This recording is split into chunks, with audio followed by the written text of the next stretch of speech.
What could Barron Trump possibly have to gain from a coffee with Cristiano Ronaldo? That's the exact question he asked himself the night before the meeting. Not because he lacked respect for the legendary footballer, quite the opposite. He had admired him for years, even as a quiet spectator from afar. But he wasn't sure what one of the world's most admired athletes could offer him in a simple conversation. He assumed it would be polite, brief, maybe a few pictures for social media, and then done. The meeting had been arranged by a mutual acquaintance, someone Barron barely knew, but whom Cristiano trusted. That detail alone had been enough to pique his interest. Still, as the black car rolled through the streets of Lisbon, Barron looked out the window with a kind of distracted hesitation. He probably meets thousands of people. I'll be just another name he forgets by the end of the week, he thought. When Barron stepped into the café in the luxury hotel courtyard, it took him a moment to recognize that the man sitting there was none other than Cristiano Ronaldo. Ronaldo looked up, smiled calmly, and stood up to shake his hand. "Didn't think you'd actually come," he said, extending his hand with a firm grip. "I didn't think you would either," Barron replied with a smirk as he sat down. "You know," he said slowly, "people think success is a gift, something you're born into. But sometimes it's a curse, especially when it comes too fast or too easy." Barron paused before replying. "That's not the way I've ever heard it put. Most people would kill to be born into privilege," he said almost defensively. Cristiano leaned back, swirling the small spoon in his espresso cup. "And most people have no idea how heavy that privilege can feel when you're young and expected to live a life that was scripted before you even had the chance to say no," he replied, his voice calm but heavy with experience. Barron fell silent. He hadn't expected this tone not so soon. "I always thought you had it easy once the world saw how talented you were," Barron finally said. "They loved you, adored you, paid you millions." "What's the hardship in that?" he asked. Cristiano gave a low chuckle and looked out the window before answering. "Let me tell you a story, one I don't usually tell young men like you, but maybe you need to hear it more than most," he said. Barron leaned forward, his curiosity now completely awake. "I was 12 when I left home to join the sporting academy. 12, alone in a big city. My mom didn't have money to send with me. I had a bag of clothes and not much else. I cried the first week, every night. I missed my family. I was hungry. There were nights I didn't eat. And when I finally found food..." He stopped, his voice tightening as if pushing back an old memory. He looked straight into Barron's eyes. There was a McDonald's nearby. And if we were lucky, the women working there, Edna, Paula, I still remember their names, they'd give us leftover burgers from the day. We waited outside like stray kids, hoping there'd be just one more left. "That's how I survived for months," he said, his voice softening. Barron blinked. The image of one of the world's richest, most celebrated athletes standing outside a fast food place, begging for leftover burgers, didn't compute. "That doesn't sound real," Barron said quietly. "It doesn't match the man I see now," he added. Cristiano gave a half smile. "It's more real than anything people think they know about me," he replied, "and it taught me something no trophy or paycheck ever could." "What's that?" Barron asked. "That nothing is guaranteed, but everything is possible if you never stop showing up, even when you're hungry, even when you're alone, even when nobody claps for you," he said firmly. Barron sat back in his chair, eyes unfocused, his world subtly shifting under him. He had come here thinking he'd sip espresso, shake hands, maybe learn something about football. Instead, he was beginning to realize this meeting had the power to change the way he saw everything. Barron stirred his coffee slowly, staring into the dark liquid as if searching for something in it. Cristiano's words had left a strange kind of echo in his mind. It wasn't just the image of a starving boy outside a McDonald's. It was the fact that that boy had turned into the most recognized face in global sports. And yet, that was the memory he chose to share. Not the trophies, not the money, the hunger. "I never had to wait outside for food," Barron finally said, his voice almost a whisper. "But there were other things I waited for. Like peace. Like people who didn't look at me like I was a symbol instead of a human being," he added, his eyes still locked on his cup. Cristiano didn't interrupt. He simply nodded, as if telling Barron to go on. You know what it's like to be famous for what you've done? I've been treated differently because of what other people have done. Things I had no say in, no control over, Barron explained, his voice growing firmer. Cristiano leaned in, resting his forearms on the table. That's heavier than people think.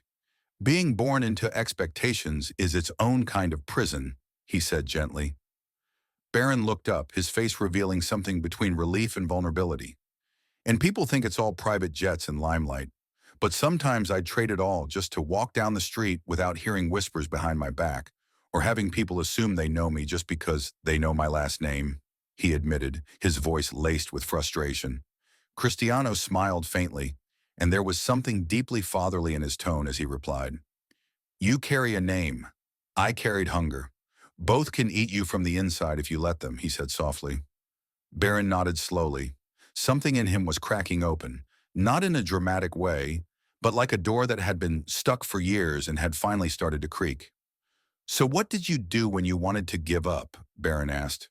Cristiano looked out the window again before answering. "I didn't allow myself that option.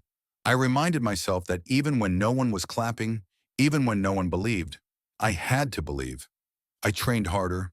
I ran longer. I slept less. And most of all, I never let myself forget what it felt like to be invisible," he said calmly.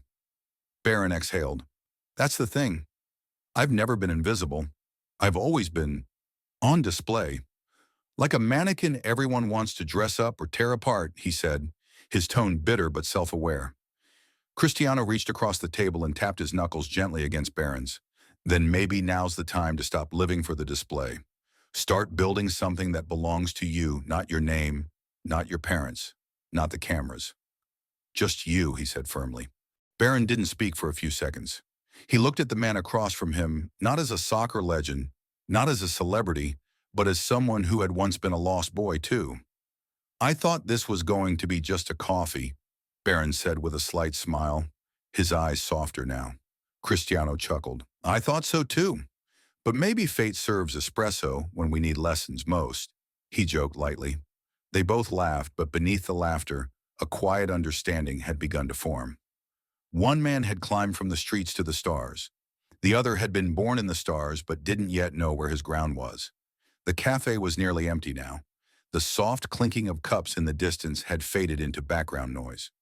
Barron leaned back in his seat, the weight of the conversation with Cristiano pressing on his chest, not like a burden, but like armor being forged around something fragile inside him. He hadn't expected this. He hadn't expected honesty or vulnerability, or for someone like Cristiano Ronaldo to look at him and see something other than the Trump legacy. But somehow, in the space of just an hour, the mask he wore every day, the silent, watchful, press-trained version of himself had started to melt. "I think people want me to be something before I even know what I am," Barron said slowly, choosing each word carefully, like he was unwrapping a truth he'd never dared to open. "They expect confidence, ambition, vision. But I'm still figuring out if I even believe in all of that," he explained, glancing at Cristiano. Cristiano sat quietly, arms crossed, nodding. Then he spoke. "You don't have to know today. You don't have to play a role for the world. What matters is playing the right one for yourself," he said thoughtfully. Barron looked down. "Sometimes I wonder what it would have been like to be normal. Just Barron. Not a brand. Not a burden," he admitted. Cristiano tilted his head and spoke gently. "I wondered the same. Not about fame, about food, shelter, family. There were nights I cried because I was hungry, Barron. I envied kids with normal dinners and parents who could afford soccer cleats. But now, I realized normal never changed the world. Hunger did, pressure did, pain did, purpose did," he said with quiet intensity. Barron went still. "Do you think pressure is a gift?" he asked, curious. Cristiano nodded. "It can be, if you choose to let it push you upward instead of break you down. Pressure is just love wearing a heavier coat," he answered with a smile. Barron let the words hang in the air for a moment. Then he smiled too genuinely, not for cameras or public image, but because something inside him had clicked. "For the first time in a long while, I feel like I'm not pretending," Barron confessed. Cristiano leaned forward and replied warmly, Then don't stop now. Stop chasing perfection. Start chasing meaning. The world will always have opinions, but your purpose doesn't need their permission, he said firmly. Barron nodded, this time with conviction. He stood up slowly, picked up his jacket, and extended his hand. Thank you for this. I didn't just get to meet Cristiano Ronaldo today. I got to meet someone who reminded me that I have the right to write my own story, he said sincerely. Cristiano rose and shook his hand, his grip firm but kind. And I met someone who just might surprise the world if he learns to stop hiding behind it, Cristiano replied with a knowing smile. They walked out of the cafe together, not as icons, not as celebrities, but as two men, one who had built his legacy from the ground up, and the other just beginning to realize that maybe, just maybe, he had the strength to do the same. And that was the real beginning, not of a Trump, not of a legacy, but of a boy daring to become something of his own. Let's keep the conversation going. Subscribe, share, and drop your thoughts below. Your perspective is valuable and might inspire others.